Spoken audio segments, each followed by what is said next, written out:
And then I want flames like similar to that, but I was thinking more of a slightly different edge. Yes. Okay. For that on one side, and then this side, these would be like 3D. Yes. You know, so 3 pieces of foam. Yes. So maybe red, orange, and yellow. Yes. Or the other way. So let's make a, because when you said 3D, that there's a way to make a kind of curvy shape. Yeah. So it might be really nice to make one.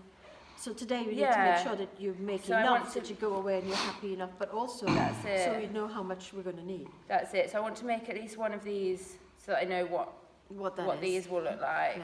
Yeah. I'm confident, in making the tabard piece. Yes, that's a collar. Yeah. So the tabard would be the long. So just sort of in terms of terminology. Yeah, so a collar. Because if you say tabard, I'm going to see a different thing. Yeah. And then look at, designing a template for this sort of shape with the idea that then these pieces would be... holes?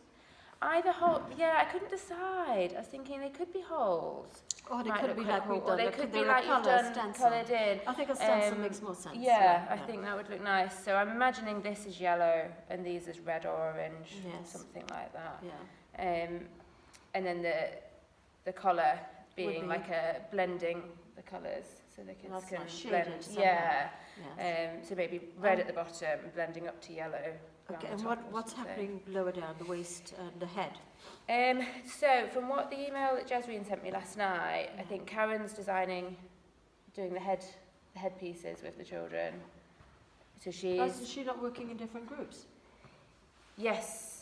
So from the email that she sent me, she's put that Karen's using her group to make headpieces and things, and I'm using my group to make the body, shoulder.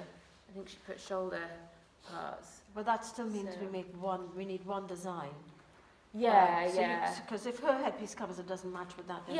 So I'm hoping to see Karen today, and we can make sure that it matches.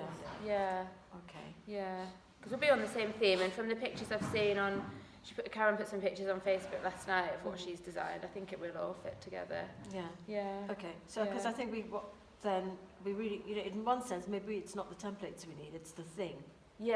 So we need to make sure, because once you've made the thing, you can make your template from the thing. True. So I think that what we should do is make the thing. Okay. Let's do that. Because then whatever happens, and as you make the thing, you draw the template. That's how we do it. We start making something, we draw everything that we think we're going to make, we draw a second one. That way I don't need to take this apart. Because I've already got it drawn. And if I alter this shape, I take it and I redraw it, and so I've always got a template and the journey of the idea already sketched. So we can change it or reuse it. Which is the other reason to which yesterday we were trying not to destroy any of the templates that we use for this. So if we want to do another one or another version, we've bypassed all the thinking. Definitely. And it's just go.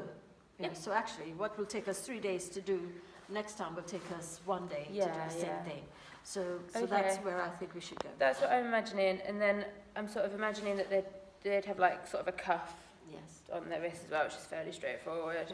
And maybe carrying something, because obviously at the children's workshops there'll be they might want to take something away with them, so there needs to be like an option.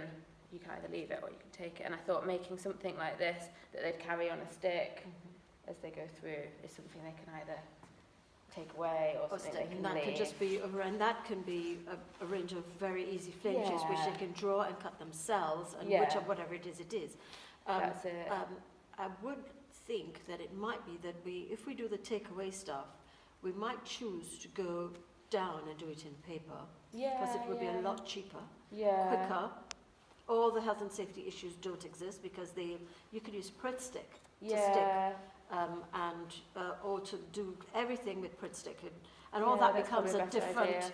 And I think we would do that, whereas anything that's actually going out in the carnival that could get wet is the reason why you would use these.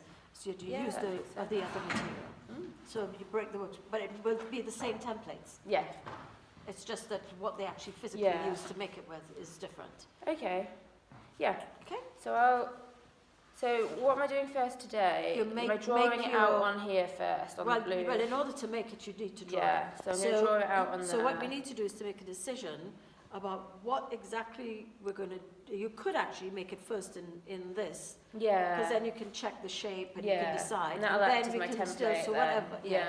So, and then you make it in the real material, because then we'll be able to see, well, because if it doesn't work in this thin stuff, we know roughly how much thicker we're going to need to go. And then we can use some of the thin stuff, or if we need a bit of thick and then a bit of thin, then we can combine them. Okay. Because it may be possible, we've made that out of a very thick piece of foam. Yeah. But it may be that we could go down one from that thickness, and we'll see, we can use a 4 mil instead of 6. So this is 6. Yeah. Right? But I have some 4. Did you say you wanted to start with yellow? Yeah, I'm imagining that the collar will be yellow, because that'll be easier then to paint the red and the orange on. Yes, definitely. And blend it up to yellow. Yeah. Okay, so then so draw your shapes out on the blue first. Yep. Then we will look at what they're like in a thin material. Yeah. And then we will move up and make decisions about the thickness. Sounds good.